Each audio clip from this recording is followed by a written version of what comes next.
Hey, what's up out there, everybody? I'm the host of You Better Plan on It podcast. I hope everybody's having a good day and have a good week ahead. Just want to take the time out to talk to you for a little bit. But before we get started, do me a favor. If you like what you're seeing, like what you're hearing, hit that subscribe button. It's free, and I appreciate having you on the team. So, as I get started today, I want to talk about something near and dear to my heart. During my time in the Marine Corps, at 22 years, I spent it early in my Marine Corps career. I believe I was a corporal, so E4. Uh, I had a friend that committed suicide. And in my retirement, just maybe, I think maybe a year and a half following my retirement from the Marine Corps, I had another good friend that committed suicide. You know, suicide is really taking, it has taken the military by storm for years and years and years. Now, things have gotten better over the years, because I joined way back in the 80s and retired right at 2010, 22 years worth. So, you witness a lot of things. But one of the things I want us to do more of is take a look at your family, your friends, your loved ones, coworkers. If you have a relationship with someone and you know that something is wrong, I challenge you. I dare you, I challenge you to pull that individual aside and have a conversation. You don't need to get personalized with it by asking, hey, are you thinking about committing suicide? Just first have a conversation with them to see, hey, young man, young lady, or hey, cuz, hey, sister, hey, brother, hey, I just noticed something seems a little off. Is everything okay? You good? Just take the time to have a very personal and really heartfelt conversation with the person without making them feel like you're trying to be too personalized or getting too far into the business. But you know your friends, your family, your loved ones, your coworkers very well, just as I do. Now, during the early part of my career with the friend that committed suicide, I knew, and a lot of other Marines knew from my unit, that he was going through some things with his family, and we were young. We're talking 91, 92 time frame, right during Desert Storm, Desert Shield type side of the house. And we were, noticed that something was wrong. We came back and everybody had different conversations, but honestly, at that point in time, I didn't know exactly what to say. Yeah, he and I had a couple of conversations, and he told me some things, which I won't get into, that was going on with the family. And you just have a good conversation, but you really don't know exactly how to go about saying it, and you don't want to tell anyone specific. So there was a few of us, and yeah, we had conversations with them, and we had conversations with each other. Is there anything you think we can do? But none of us took that golden opportunity to go to higher command or the chaplain or somebody that sits up there who had a lot more experience than us. Yeah, sure, we told each other amongst ourselves because we're always in that same rank structure, Lance Corporals to sergeants, and you have that conversation and you feel pretty good because with this same Marine, you're playing basketball every day and you're going to the gym and he's smiling and seems happy. But when he goes home, it's apparently a totally different story. And then when he comes back, you see him up and down and up and down. And I feel guilty myself. And I fought myself to a point as well because I could have gone higher. But because I would see him in good moods, because he was around us, I think most of us just took it for granted that, oh, he's going to be okay. And I think it was a Thursday afternoon. He came back to the barracks pretty late and whatnot. He was going to stay at the barracks because I believe we had weapons cleaning or something going on the very next day in a very early morning battalion run. So Friday, when everybody came in, we did a nice battalion run. It's going to be an early day, and we had that Monday off for a 3 day weekend. So we was going to get off early on Friday, get back from the battalion run, stay in PT gear, do some weapons cleaning and whatnot, and then right around 1300 have that go away formation and enjoy the long weekend. Well, we got through that day, and then on that Friday evening, everything seemed good. Everything seemed okay. And then I got a phone call on Saturday morning, and I learned that my dear friend had committed suicide. And I was just in a total state of shock because I just not could not believe that that was possible for him to do such a thing. And then when you hear about it, it becomes just right away just draining to your soul, your spirit, because you just had a great physical fitness run and you hung out all day and you had fun, but something went wrong between the time we got off and Saturday morning. And to this day, I don't know exactly what happened, other than it was a family matter and my dear friend took his own life. It hurt so bad because I felt like I let him down. And I talked to other Marines in our unit who were close to him as well, and we felt like we let him down because we didn't do enough. We don't believe we did enough, and we believe that he could still be here. We've had conversations about it when we seen each other. We have get-togethers here and there, and we talk about it. But we were young, inexperienced, didn't exactly know what to do. But because he was smiling and joking and having a good time with us, we assumed everything was all right. But once he left the barracks to go home or where he was going, things changed. So I got to challenge you straight up. If you see it, say something, do something, have a conversation with. If you don't know what to do or don't know what to say, have a conversation with someone that knows what to say. And all of us at an age and stage in life where we know what to say. Now, my really dear friend, when I was down in San Diego, just after retirement, I had moved back up to Northern California with my wife and family.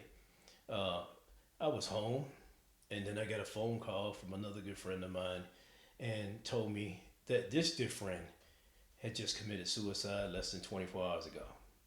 And again, it was another family matter. Now, I wasn't aware of anything that was going on before that because I had already retired and he was still doing his time still. I think he still had 2 or 3 more years to go before his retirement. And I'm telling you, that one really sank my heart. He and I had gotten so close, spent quite a bit of time together, especially like going to lunch and just hanging out because my office was on the back side of the building. He'd come in there just to hang out, take a nap, use the computer, whatever, use the phone, talk to his family, whatever, because I was back there, it was just me and another Marine that ran LSD, LSPD class run, the ship side. So, it was just a really good time being around it. Oh, we joked and laughed and cut up all the time. We got a chance to spend so much time together. We did flag raisings and funeral services and things like that together. So we got really close and, we hung out, played ball together, worked out together. So I didn't witness anything being sideways with him during the time I was there. But something happened when I transitioned out the Marine Corps and went back up to Northern California with my family. I wasn't hearing anything, and I shoot an email to him or text or whatever, and things seemed to be okay. No one told me that he was going through some things, so I just didn't know. And so when I found out what happened to him, that was so devastating to me.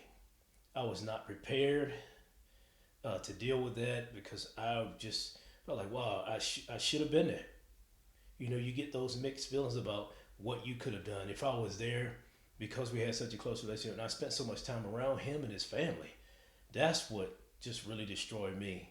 And then it turns out it had everything to do with the family based on emails and things of that nature that took place, which I won't get into out of respect for the family and the situation. But when you have 4 children between the ages of 6 and 15, and they come home and one of your young children come inside and they find you,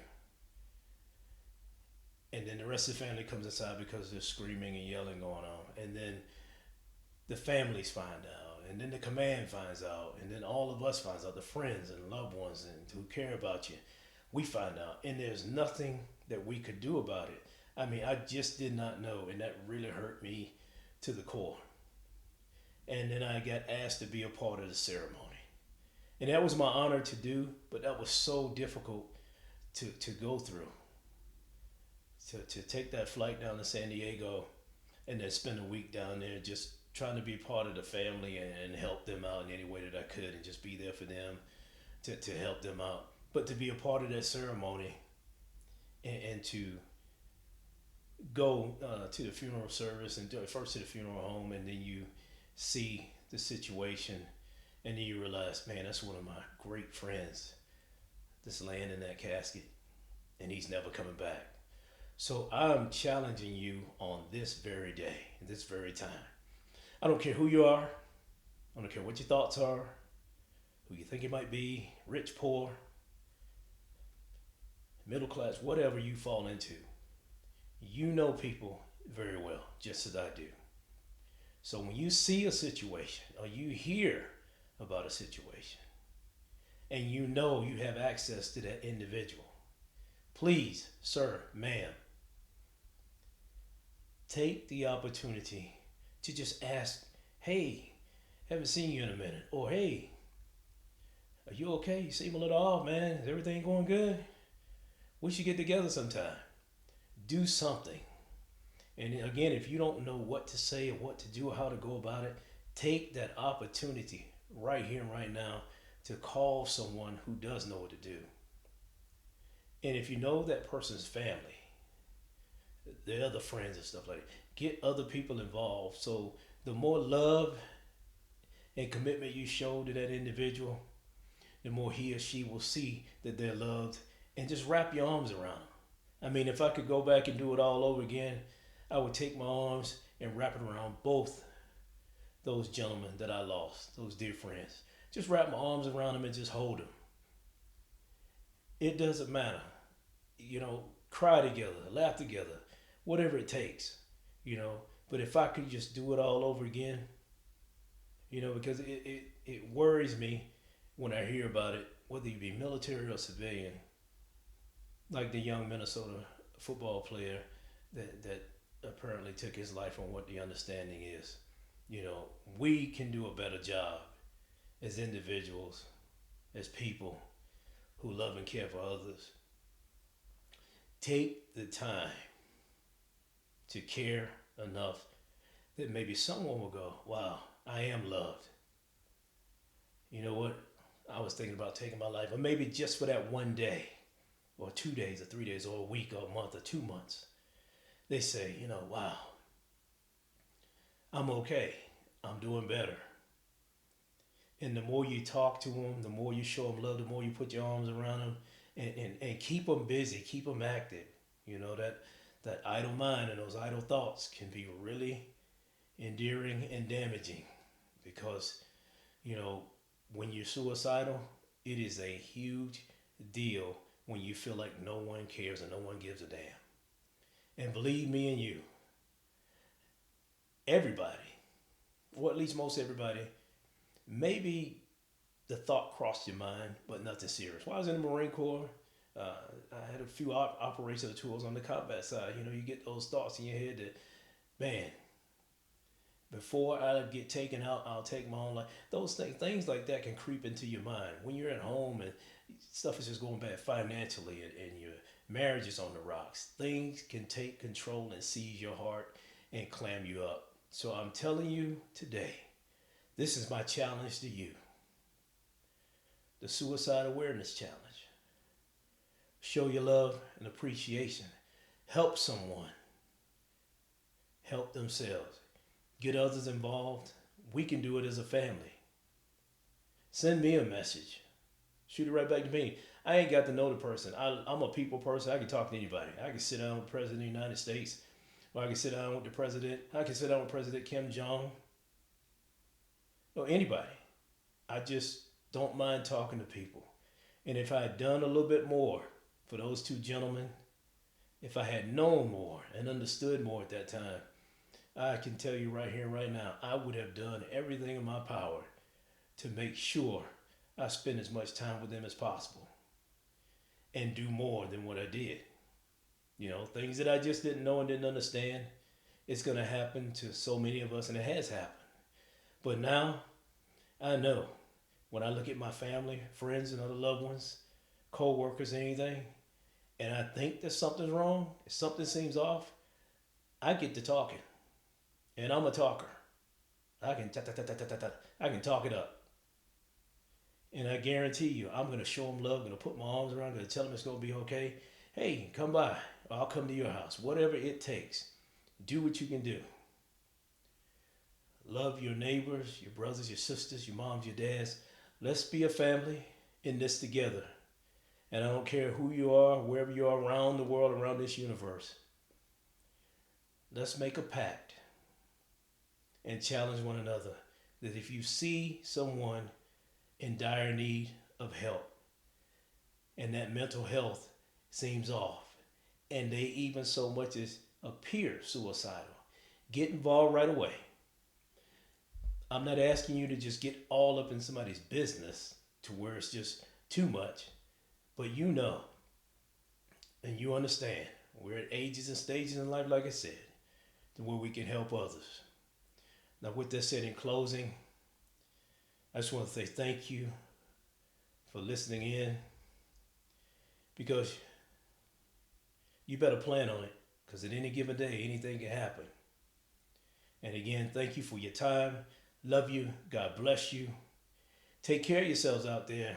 And again, love one another. And we'll chat again soon. Hoorah and Semper Fidelis.